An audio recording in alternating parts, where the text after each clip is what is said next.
The Bermuda Triangle. You know, the Bermuda Triangle. A stretch of the Atlantic where ships and planes, they sort of just get up and vanish, leaving behind nothing but a few myths and quite a few puzzled looks. But what's really going on under these tales? Is it still, a thing? Today, we're gonna peek a little behind the curtain of this legendary Bermuda Triangle. The Bermuda Triangle, or as they often call it, the Devil's Triangle. It's quite a spot. It's an area that, if you can believe it, is roughly shaped like a triangle, right between Miami, Bermuda, and Puerto Rico. Over the years, it's stirred up a good deal of intrigue, fear, and fascination. You hear stories about ships, planes, and even entire crews disappearing without so much as a goodbye. Way back before we all started chatting about the Bermuda Triangle, that term didn't really catch on until the 20th century, mind you. Sailors and travelers were already swapping some pretty eerie tales about their jaunts through this part of the Atlantic. But you have to wonder what really kicked off these stories into high gear and got them so firmly stitched into the fabric of our culture. Let's start with a little history. The Age of Discovery, or as some call it, the Age of Exploration. This was a time from the early 15th century all the way to the early 17th century. During this period, European powers were pretty busy setting sail to chart unknown parts of the world beyond their home turf. They made their way to Africa, the Americas, Asia, and even Oceania. Now, these old-time mariners, they often talked about waters that didn't play by the rules, compasses spinning like a top at a birthday party, and storms that popped up out of nowhere, defying logical explanation. And if you look at the ancient maps they were doodling, you'd see sea monsters and mythical creatures, which I guess was their way of saying, we don't know what's out there, but it's probably not great. This spooky area, it much later got branded as the Bermuda Triangle, or, to add a dash of drama, the Devil's Triangle. But it wasn't until we hit the 20th century that these bits and pieces of unnerving accounts really wove together into a more structured narrative. The 1960s, in particular, saw the Bermuda Triangle stepping into the limelight as a real head-scratcher, snagging the curiosity of many. The game changer here was Vincent Gaddis's article in a magazine. Gaddis wasn't the pioneer in noticing the odd patterns of disappearances in this region, but he played a key role in getting the word out. He's often given credit for coining the term the Bermuda Triangle. By giving it a name, Gaddis pretty much handed the legend a boarding pass to become something tangible. Following Gaddis's splash, there was quite the rush of interest in the topic. Writers like Charles Berlitz really helped etch the Bermuda Triangle into public memory. His book, aptly named The Bermuda Triangle, flew off shelves and was pivotal in spreading the myth far and wide. His stories, while anchored in some real disappearances, also took some bold leaps, tying the triangle to lost underwater cities and even alien kidnappings. Despite the book's rousing success, it wasn't without its naysayers. Many skeptics and researchers pointed out a few factual slips and omissions of details that might have offered more down-to-earth explanations for the vanishings in favor of the more eye-catching theories. The media, as usual, played no small part in the whole saga either. From print to television, they jumped on the Bermuda Triangle bandwagon, often choosing a good yarn over a tight investigation. It was a prime example of stories being too tantalizing to fact-check thoroughly. With each retelling, the line between fact and fiction got fuzzier. And then there was the real, tangible incidents like the disappearance of Flight 19 in 1945 or the sinking of the SS Mariner Sulphur Queen in 1963. These events were genuine tragedies with real human losses. Yet, even these true events became a playground for speculation amidst the growing buzz around the Bermuda Triangle. As these stories multiplied, so did the intrigue and fear surrounding the Bermuda Triangle. It morphed from merely a geographical area into a symbol of all things mysterious and inexplicable. It became a poster child for the uncharted, the bizarre, and the realms where the usual rules just didn't seem to apply. Let's take a closer look at some of the disappearances that really built up the Bermuda Triangle's rather spooky reputation. Take the USS Cyclops, for instance. Back in 1918, this was no ordinary ship. It was a collier ship for the U.S. Navy, and at the time, it was one of the biggest of its kind. The Cyclops was a hefty 540 feet long and could lug around 19,000 tons when fully loaded. It was big. It set sail under the command of Lieutenant Commander George W. Worley, heading out from Rio de Janeiro on February 16, 1918. After a quick stop in Barbados from March 3rd to March 4th, it was supposed to head to Baltimore. But here's the thing. The USS Cyclops never made it to Baltimore. Not a peep. No distress signals. Nothing. It vanished into thin air. The U.S. Navy threw a lot of resources into searching for it, scanning areas from the Caribbean all the way to the mid-Atlantic. But no luck.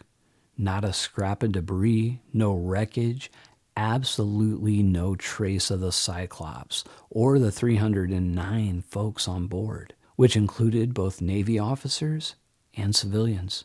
This turned out to be the largest non-combat loss of life in the history of the U.S. Navy, at least as far as I know.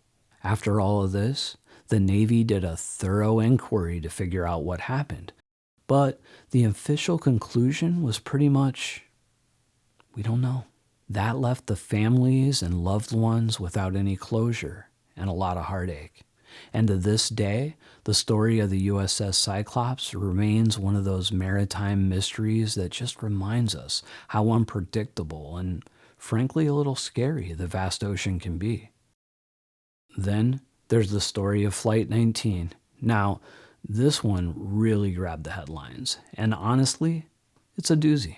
On December 5th, 1945, what started as your average, everyday U.S. Navy training mission turned into a baffling mystery that still has folks scratching their heads and coming up with theories that, well, let's just say they range from the plausible to the kind you might tell around a campfire. The mission itself seems straightforward. Flight 19 consisted of 5 TBM Avenger torpedo bombers, sturdy planes with a solid track record from their days in World War II. They were supposed to head out from the Naval Air Force Station in Fort Lauderdale, sunny Florida. It was supposed to drop some pretend bombs on a shoal, swing east over the ocean, turn north, and then circle back to the base. Just your average, everyday, routine navigation and combat training exercise, right? No big whoop. But, as you might guess, things did not go as planned. So in charge of Flight 19, you got Lieutenant Charles C. Taylor, a man who knows his way around an aircraft. I mean, with over 2,500 flying hours under his belt, you'd think this guy could fly with his eyes closed. So the mission kicks off just fine. Everything's going great. Smooth sailing, or should I say flying. But then, as we like to say in the biz, the wheels start to come off. During the second leg of the exercise, Lieutenant Taylor radios in. And here's where it gets interesting. He's saying his compass is on the fritz and that he thinks they're flying over the Florida Keys. And from there, things just spiral.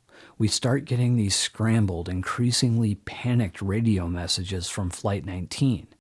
It's not exactly, Houston, we have a problem, but it's close. Ground control is doing everything they can to help these guys find their bearings, but between the bad weather and spotty radio contact, it's like trying to guide someone through a maze, blindfolded, while the maze is on fire. So, they send out a PBM Mariner airplane to go looking for Flight 19. And just when you think, great, help is on the way, the Mariner, well, it didn't exactly get a happy ending either.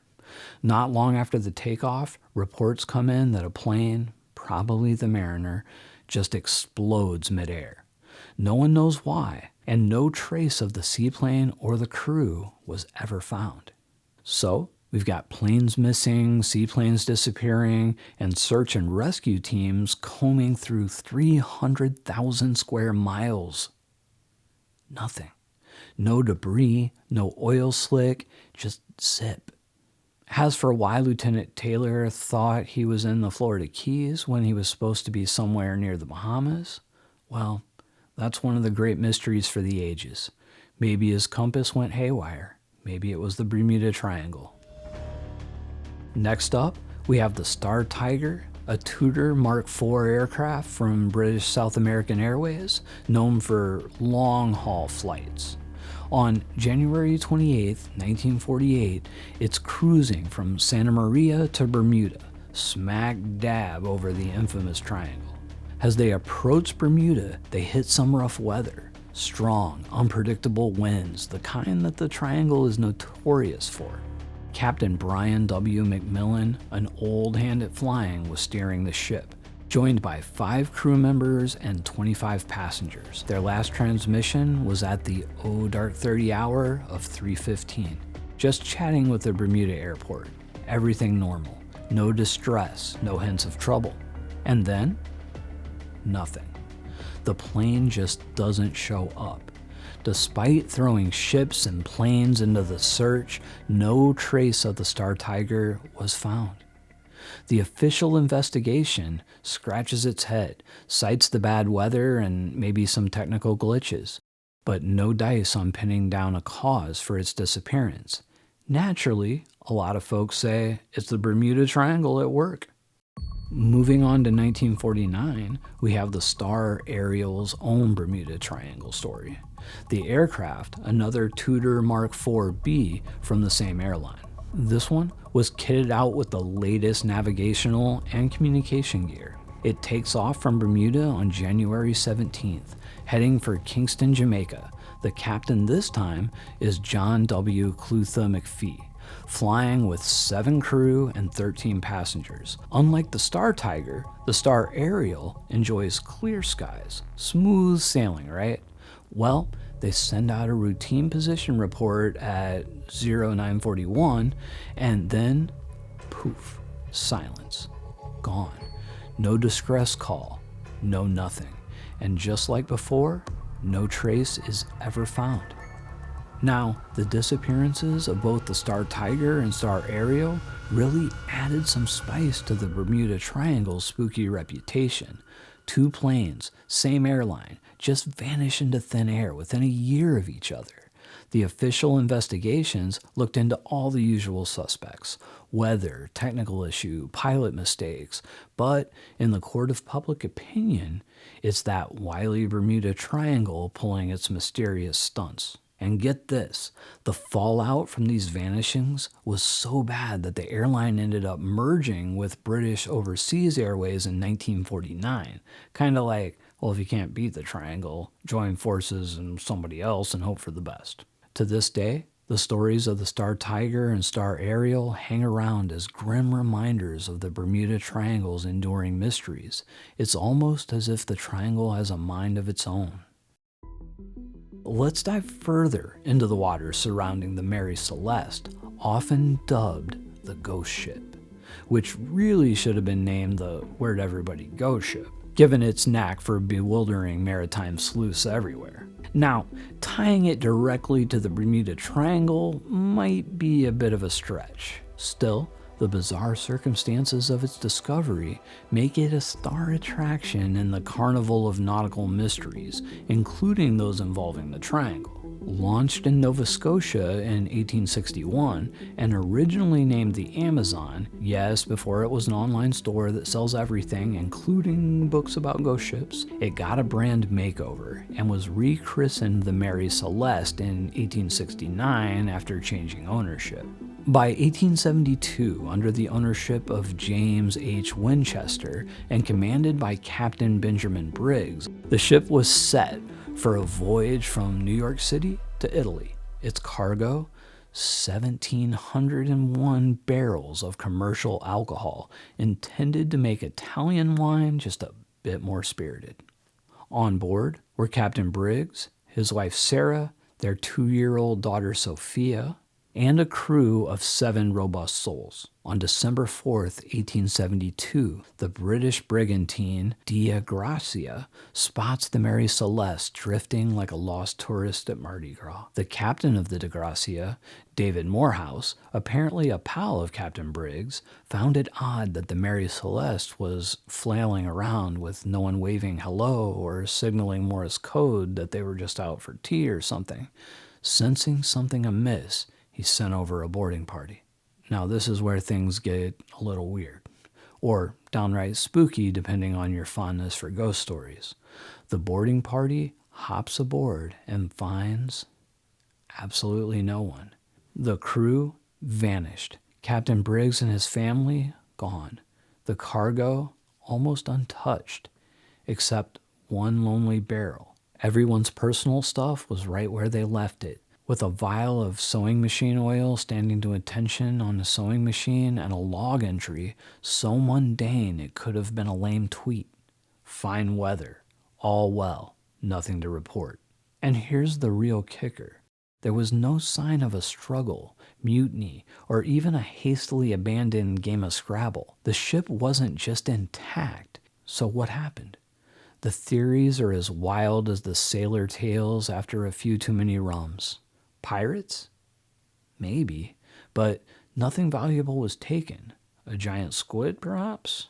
It's a crowd pleaser in sea monster stories, but there was no slime evidence.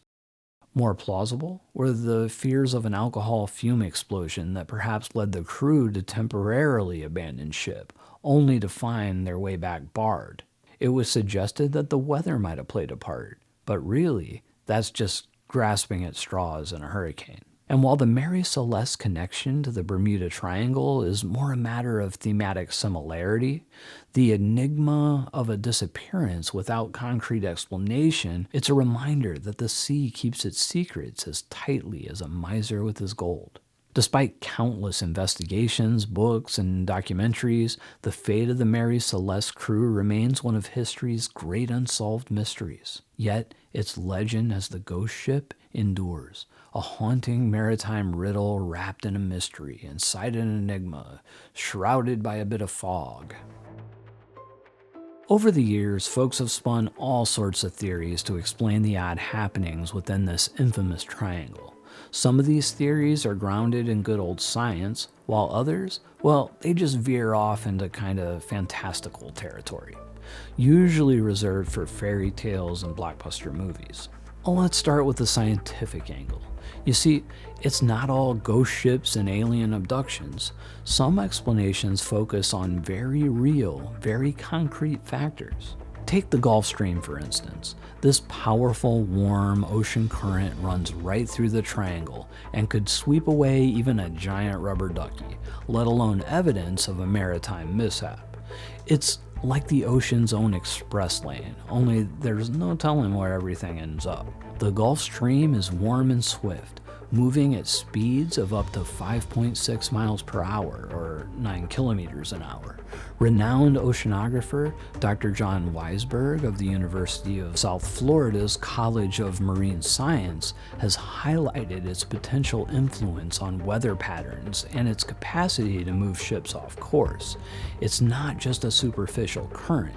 It can reach depths of up to 2,500 feet, or 762 meters. Given its rapid flow, the Gulf Stream can quickly displace wreckage from aviation or marine incidents.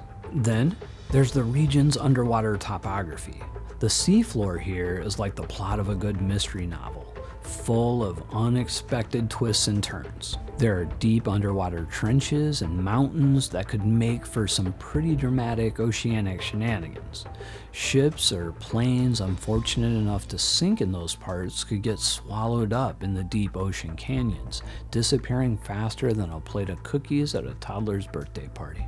The Puerto Rico Trench, The deepest part of the Atlantic Ocean is located at the triangle's southern tip, with depths reaching to about 8,648 meters or 28,000 feet.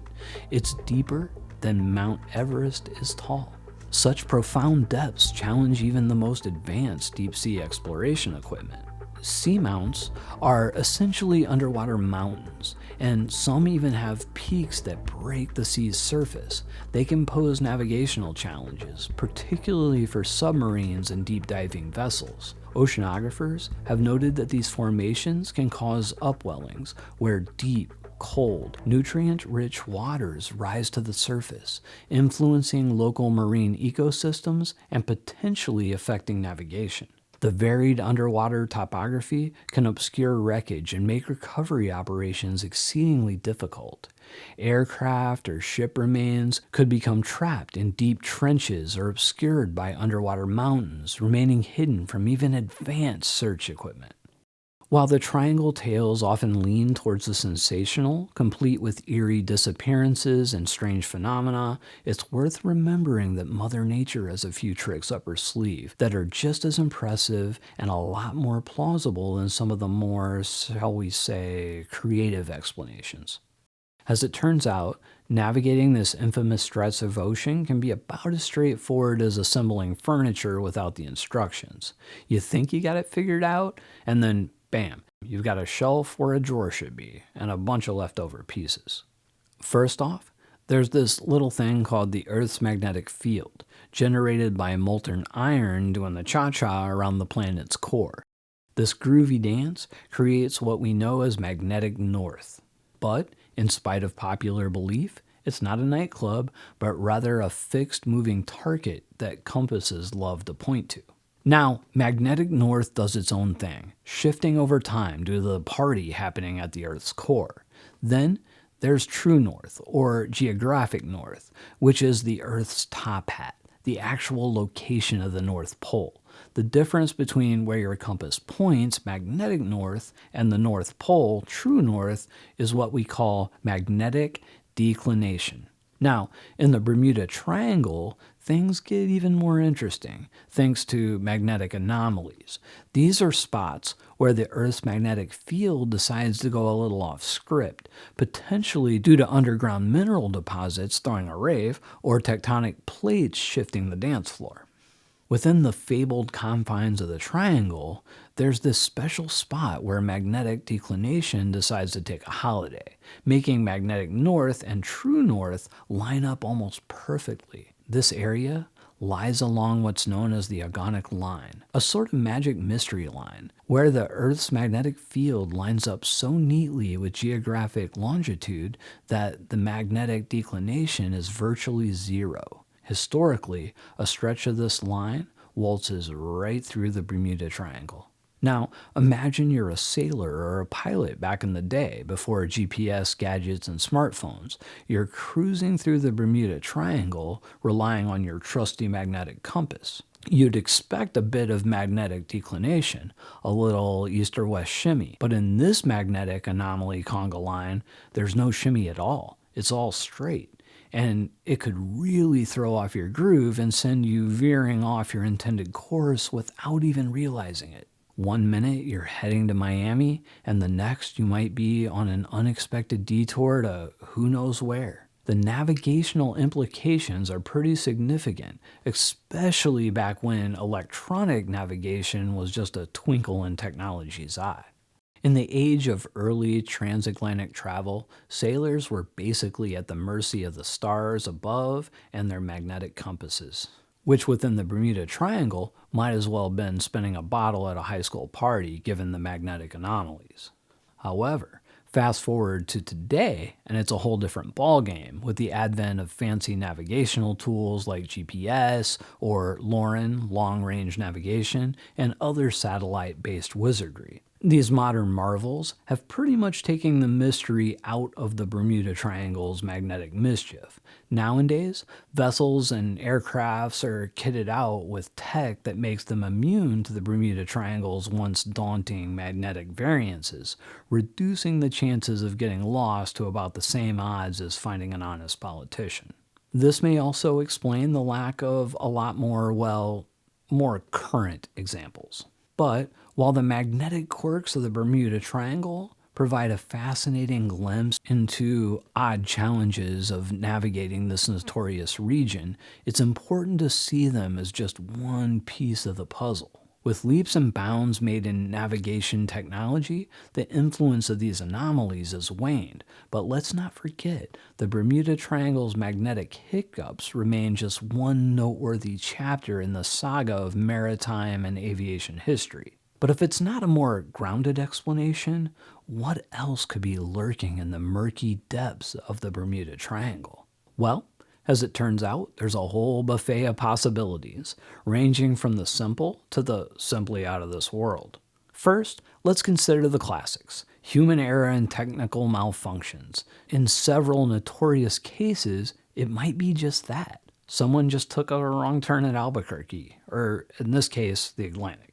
Human error, whether it's a navigational slip-up or just plain old operational oversight, can really throw a monkey into the wrench.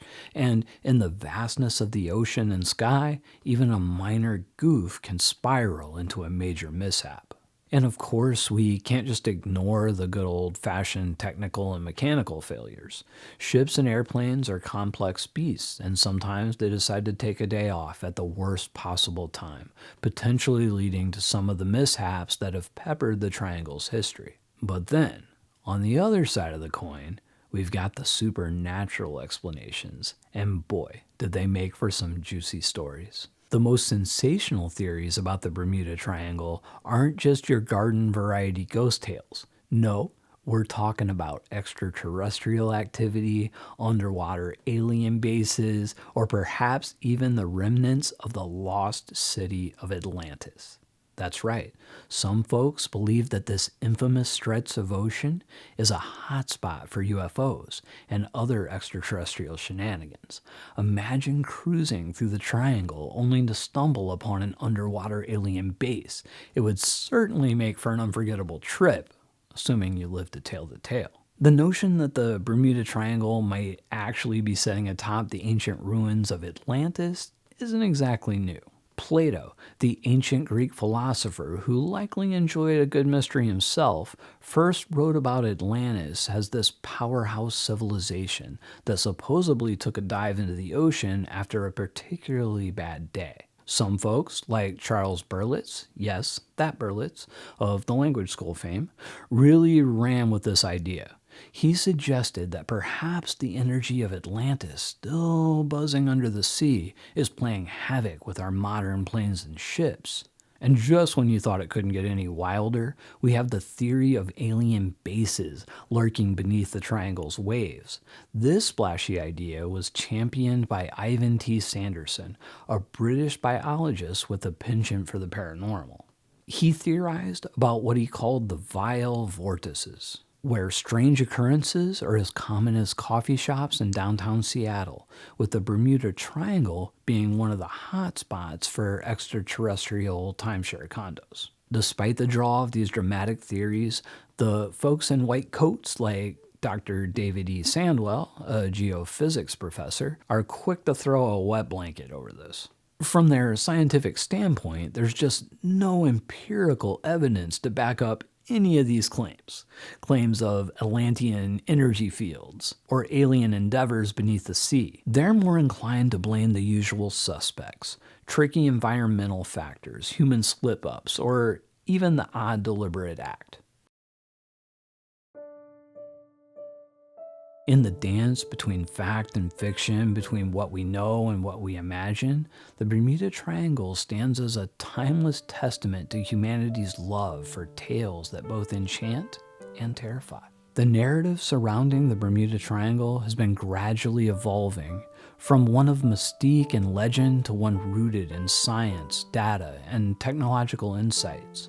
While the region will likely retain some of its legendary allure, it's evident that modern understanding, buoyed by technology and rigorous research, is shining a light on many of its past enigmas. The Bermuda Triangle's waters have certainly been the stage for real tragedies and baffling mysteries, a cocktail of media sensationalism, a natural human fascination with the unknown, and a tendency to blur fact with fiction has really cranked up its infamous reputation.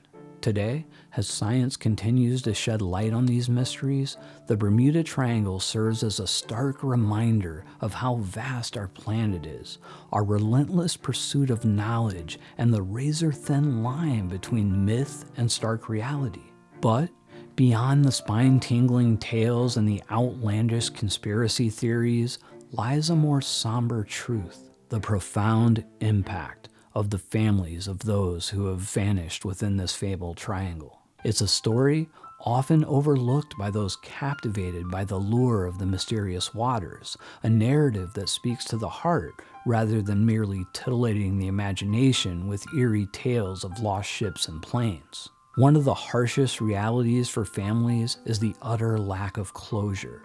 The term ambiguous loss might sound like something out of a psychologist's handbook, but it hits hard, describing a loss that's murky and unresolved. Imagine not knowing what happened, whether your loved ones suffered, or clinging to a shred of hope that maybe, just maybe, they're still out there. This type of uncertainty can freeze the normal grieving process, trapping families in a relentless limbo.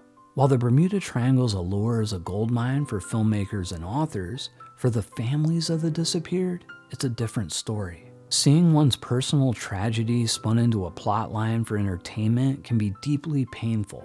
It's like watching someone taking a deeply personal moment of your life and then turn it into a blockbuster for popcorn munchers. It's a harsh reminder that while the world is titillated by the mystery, these families are left wrestling with a deeper void that sensationalism only digs deeper. Driven by a mix of desperation and determination, many families have embarked on a quest for truth. These quests can drain one's bank account and spirit, as some invest in private investigations or push for new official inquiries, hoping for some shred of new evidence. It's like being stuck in a detective story where you're both the sleuth and the client, and the case never closes. Amidst shared grief, support groups often form, offering a haven for those who truly understand this unique form of pain. These groups become bastions of collective remembrance and coping strategies, helping members find the strength to press on for broader search efforts or more thorough investigations. With the Triangle's mystique, families often face conspiracy theorists or skeptics. Some have to listen to far-fetched theories about their loved ones' fates, while others endure skepticism about their emphasis on the Triangle's mystery. It's a delicate balance, seeking answers while shielding oneself from painful speculations. In the face of an unsolvable mystery like the Bermuda Triangle, the enduring resilience of these families is a testament to the unbreakable human spirit. Their journeys put a human face on the Bermuda Triangle's mysteries, reminding us that behind every tale of a missing ship or plane are hearts that still may be breaking, unanswered prayers, and memories that time will never erase. It's a reminder that while the Bermuda Triangle may be a place of mystery and intrigue, the true story lies in the strength and courage of those who continue to seek answers amidst their unending quest for closure.